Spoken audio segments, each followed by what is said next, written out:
All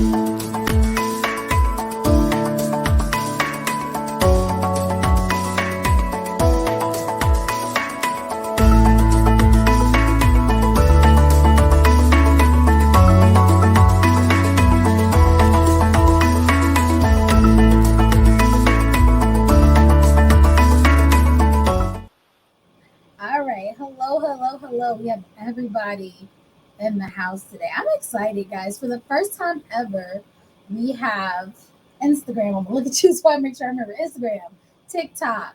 We have LinkedIn, YouTube, and Facebook all in one place. I have been determined to get us all together, the whole IROC family, and we are going to do just that. I'm going to try to figure out where I'm looking, but either way, I'm talking to you guys. Oh, thank you. Like I'm gonna read these comments. I'm gonna read them as they come. So thank you. You said I'm a fan of your work. I appreciate that. I do try. All right. So for those of you again who missed the intro, I tried to do a little intro on Instagram and a little intro on YouTube. Hi everyone. Welcome. Happy Monday. Happy first start of the week. I'm Corey Fonville Foster. I'm a speaker. I'm a trainer. I'm a certified business coach, and I'm also the CEO of iRock Marketable Business Solutions. Thank you for joining us here live. Every Monday at 6 p.m. Eastern Standard Time, we do our Monday Night Lives where we talk about issues and things related to affordable sales and marketing strategies for small business owners just like yourself. So thank you so much for being here. Today, we're going to jump into the topic. I want to get you guys in and get you out. I don't know about you guys, but today has been a long day. It's been a long day, and your girl is tired. I'm sitting here trying to make it. Matter of fact, let me get a smoothie juice. But yeah, I'm over here just trying to make it. And I know somebody else is like, girl, I want to listen in, but I'm also tired. So we're gonna get in and get out. And in all honesty, today is really a wrap up of everything we've been talking about this month.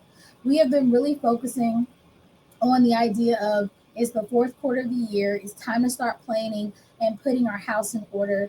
What does that mean? It means we need to have systems and automation and things set up to be scalable. I get that some of you may not be in a place right now where you're actually scaling. You may say, well, I'm still in the early stages of my business, or I'm not ready to bring on team members. Either way, you need to start handling your business like you know you will eventually scale, because even the things that you put in place right now, even if you don't have a team to fulfill them, these things are going to allow you that when you get the team, you have the time and the resources to hire more people, that you will be able to effectively get them to do what you need to do.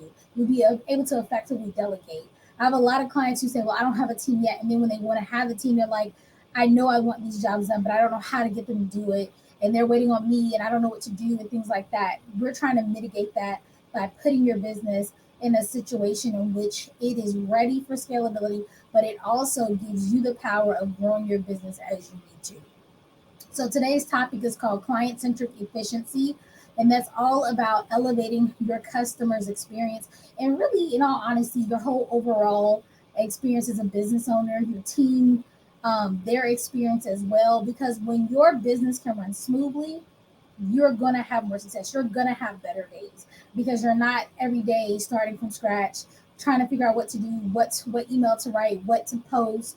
You have a plan in place, and all you're doing every day is executing that plan and adjusting to make it even better. Okay. All right. So let's dive in a little bit. What is a client centric business? Because I want you guys to all be running client centric businesses. And those are businesses that focus on the customer, right? Who is your target audience and how can we best support them? And not just support them once they pay, but how do we support them throughout the whole process, from them going from a person who's never heard of your company to a client who's now been offboarded and has had a great experience? How do we support that individual through all the stages of business? And if you know anything about business, you know that it's not just about what you yourself are doing when you're face to face with that client. It has everything to do with all the background things that go into your business as well. Having a client centered business is also about having tailored solutions. As a coach, you should understand that everything isn't going to fit everyone. And if you're creating something and you're saying, well, anybody can buy it, then truthfully, nobody's going to buy it. It needs to be a situation in which you're creating something that's specific to your target audience that solves a problem that or a challenge that they are currently facing and need support in. Same with the solutions that you have when it comes to running your business. They need to be tailored to your business. A lot of coaches will go out here and say, hey, this is my cookie cutter strategy. These are the cookie cutter systems and use it. But those things don't work for everybody. Some of you are going to be tech savvy. Some of you are not going to know how to go live and like how to turn on your Zoom. Like you're going to be different.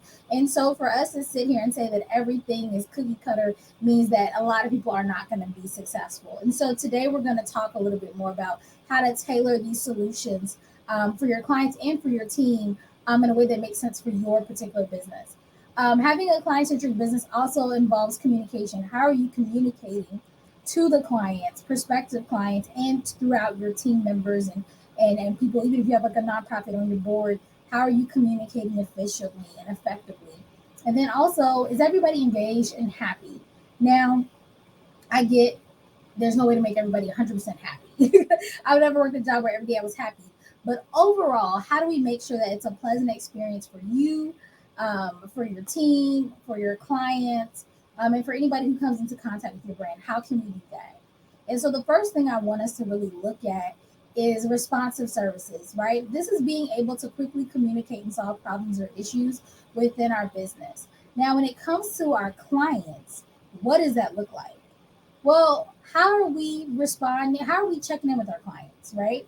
So you've gotten somebody, they've agreed to give you some money, right?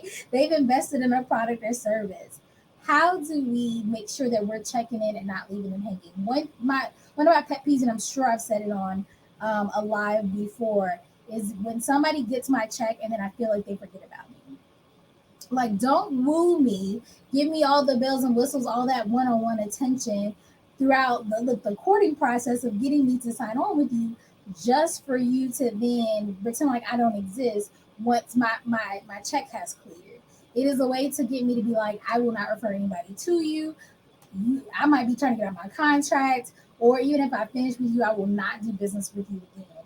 Your clients are thinking the same thing. Don't be so concerned about that initial feeling of yes, they signed on, they've invested, that you forget about continuing to court them throughout the relationship. Think about even like a marriage or a date. When you're dating someone, you want them to behave the same way in the initial phases they do throughout the relationship, right? What you do to get them is what you have to do to keep them. Same thing with the business. So if you are very hands on throughout that initial process of getting them to invest, and maybe even through the onboarding process, make sure you're able to keep some level of attention, and very consistent attention with them throughout the process. Also, some things to think about as a business owner is how, because things are going to happen. It doesn't matter how good you are about putting everything in place. Somebody's gonna have an issue. It could be a software issue. Sometimes the software we use go down. They have a day where they're playing maintenance. Somebody loses a password. That happens all the time. Or a button isn't working. Something needs to be reset. Things happen. How do you plan to handle that as a business owner? Is there a system in place, a protocol in place for handling that? Something as simple as a support ticket, right? I'm in your course. I'm doing the work, and I have a question. I'm confused. The video is skipping. It didn't play. The resource you said to look at isn't there. How do I put in a support ticket to get support? And once I put that support ticket in, how fast are you able to respond and take care of that issue? These are things we have to think about. Again, stop thinking about just one part of the process. So many of you are like, I want to create a product. Cool. What happens within the product when things need to be done, when support needs to be given, when things need to be offered? We still, as business owners, need to think about that as well and have systems in place to support those issues. Now, on the flip side, think about your team members, because we're talking about responsive services, so communication. How are you able to communicate with staff? So many people come to me and say, oh my God, my life would be so much easier if I had a VA. Like, I just need a virtual assistant. I just need an assistant and I'd be good. Guys, when I tell you, for the first, I don't know, maybe year and a half to 2 years, I was not effectively using my VA. It wasn't until, matter of fact, this year that I decided to put her through a training program just to train her to be my assistant, right? Because I knew what I wanted done, right? I knew what tasks needed to be completed, but I did not have a procedure in place, right? I didn't have those SOPs, those protocols in place to empower her to do the job and to empower her to be able to understand what my goals were. I was so task oriented, but I had to say, wait a minute, instead of me being task oriented, like I know in my head my goals, right? Because we as entrepreneurs always know what we want in our head. But I wasn't filling her in on the goals. So I was saying, hey, send this many emails, send this many DMs. And she would do that. And then I'd be like, I'm not hitting the goals I want. But then I was like, hey, this is a goal for month. We need this amount of money. We need these amount of people to come into this. And it was like, okay, cool. So now she's like, hey, I need this from you because I got to get this done so we can make this happen. And that's how we change our communication. So instead of thinking, what tasks need to be done. You don't want to be a micromanager. You don't want to be passing out tasks and checking in. You want to empower your team. So what systems or protocols do you have in place to do that? Right? If you have projects to complete, what project management tools do you have in place to support your audience? What software are you using that you can allow your team members to use to make their jobs easier and more effective? Those are all things we need to think about as entrepreneurs. And if you're wondering, like you're like, okay, system, book community, there is an affordable resource list there. And I do believe, let me check, I think it's tagged.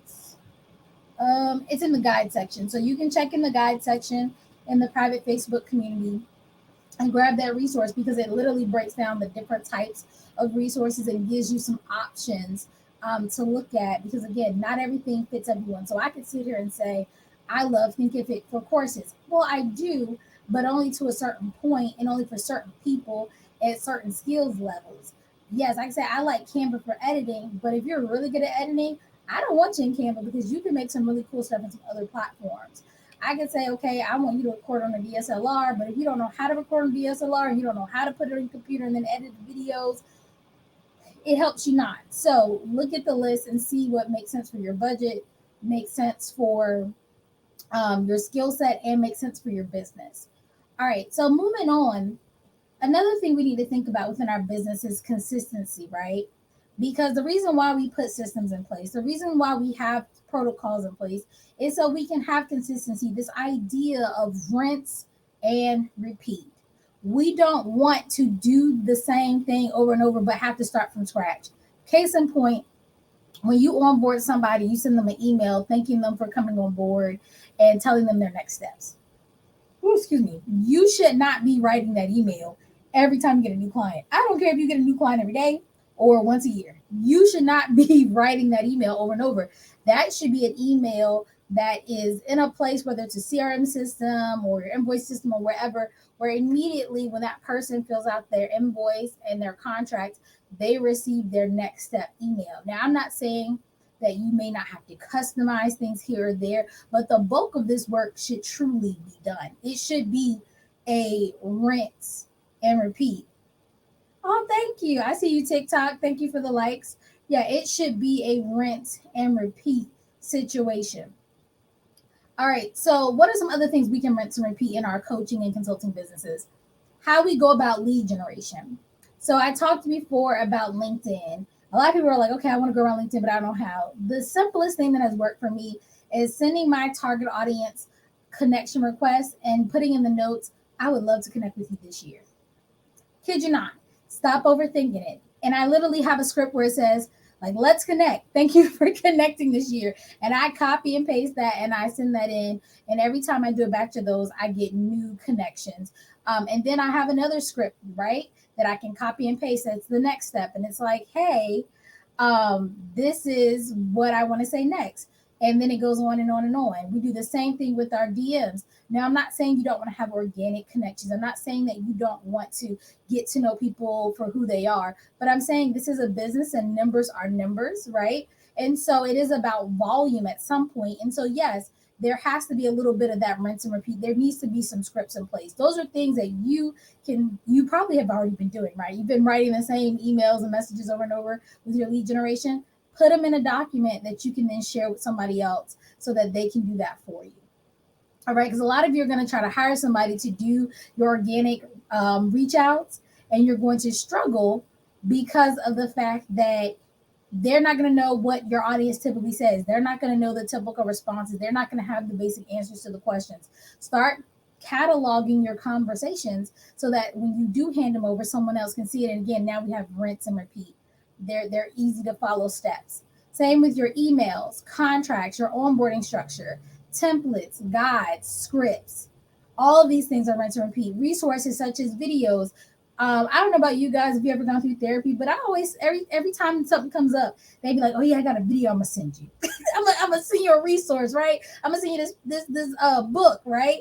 That they already have it ready. You guys are probably giving out the same tips and advice because you're talking to the same type of audience every time. You probably got some books off the right in the back of your head. Put them suckers in a Google Doc you can send out and say, hey, these are my books that I recommend for these things, right? You've done a whole bunch of lives. Go ahead and save those in a file so you can send people the recording link, right? So that they can get that information. There's no need for you to reteach that. Same with the video resource. I was training someone's assistant the other day, and the person that she's working for needed her to be able to create highlights for Instagram. I just gave her the link to the video. Why am I going to sit and share my screen and show you all this when there's a really great video that I know is simple to understand that'll get you where you need to go? Here's the link to that video. Now we're not spending client time teaching you something that you can watch in your own time, right? Same with forms. So your coaching forms, so you're doing your one-on-one sessions. How do maybe you start with like catching up, then you go to like new business, then you have action items, whatever the case may be. Create those forms, have a checklist, right? These are all rinse and repeat type things. If you know you're going to always ask for client reviews and referrals, have that already set up where it automatically asks them or links them to a place where they can record a video to submit a referral. Like, these are the things that will save you time in the long run. I get that they sound like a lot today, right? You're like, well, girl, I got a lot to do already. I get that they sound like a lot today, but I promise you, if you devote some time, maybe once a week, to working on these things, in a year you'll have it all set up. Maybe even less time than that, and then it's gonna make life just so much easier as you progress. So I've been mentioning a lot of systems and things like that, and the reason why is because systems truly do free up our time. I know for me, I got into business not to do admin, not to be IT, not to be the janitor, not to be the sales manager. I got into business because I wanted to support small businesses. I wanted to work with people and make a big impact. I don't want to be bogged down with all the other stuff. Do the other things need to get done? Absolutely. But I don't want to have to do that. And for a long time, and even now, there are still some tasks that I have to do that I am not able to currently delegate away. But with that being said, if I think of systems and SOPs, which are our standard operating procedures that I can utilize to get rid of some things, why not do that? Why not make it easier on yourself? Because now I get to focus more on creating products, connecting with you guys, and actually doing the things that I came into business to do. So again, I get it sounds like a lot, but at the end, this bit of work on the front end is going to save you tons of time, tons of headache, and it's going to make your client experience so much better. Because I'm sure you have at least once in your life paid for or attended something that you were like, they gonna have to step their game up. They got to do better. I'm sure that's happened because it's happened to all of us. You don't want that to be the experience of people that are coming in to work with you. You don't want that. You want people to be like, wow, this is something else, boy. I can't even tell you how many people are impressed just because I have an appointment scheduler. They're like, oh wow, okay, cool. Like, let me just click the button and oh wow, cool. Like, they are so hyped about that. And I'm like, that's just one small software we utilize so that I don't have to go back and forth constantly and send links and reminders. Right? People are like, okay, this is business. I'm not even gonna lie, some of my family members have tried to talk to me and I'm like, hey, here's a link. Here's a link. And they're like, oh, this changes the tone. We realize we're talking about business.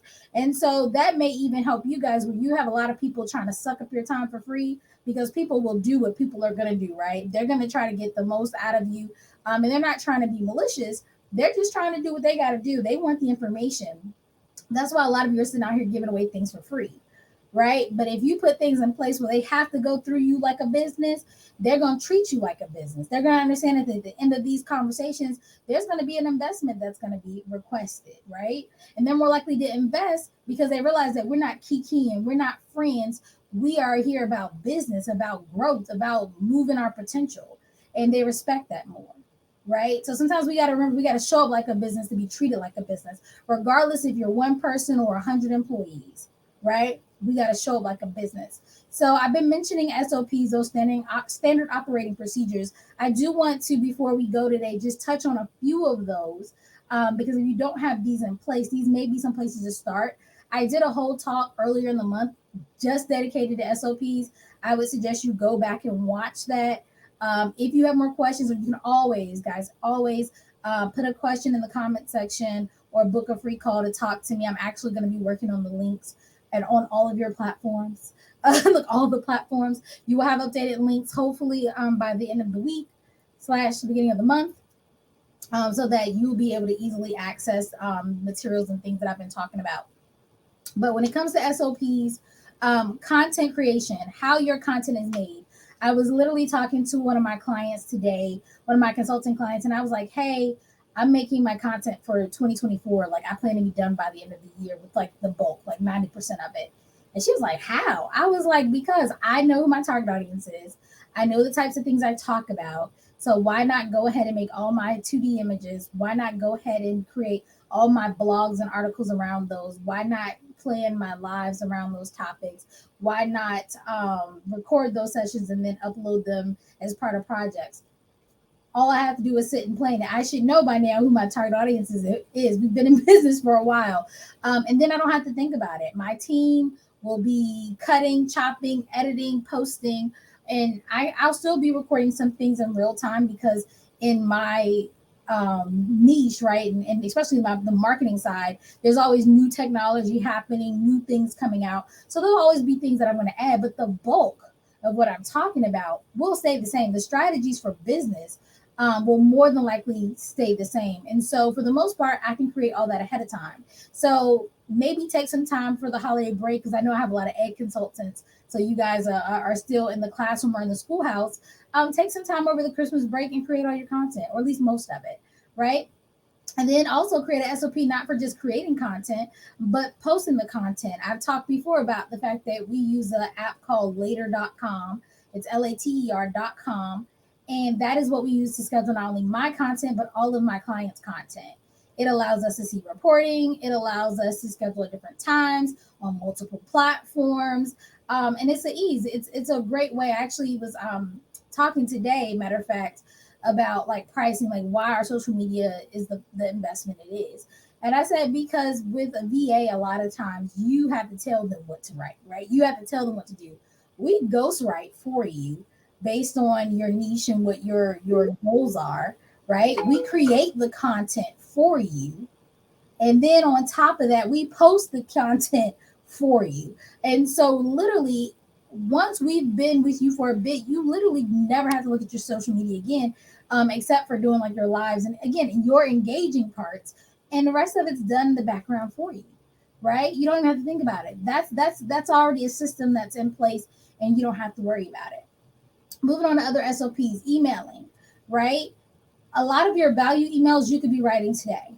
Outside of that, you could put an SOP in place for how you do your email. So, what are your email campaigns like around lead generation? What are your email campaigns out like around product launches? What are your email campaigns around events, whatever the case may be? And go ahead and put that system in place. And it could be something as simple as a month out, 2 weeks out, a week out, day of, post event, whatever the case may be.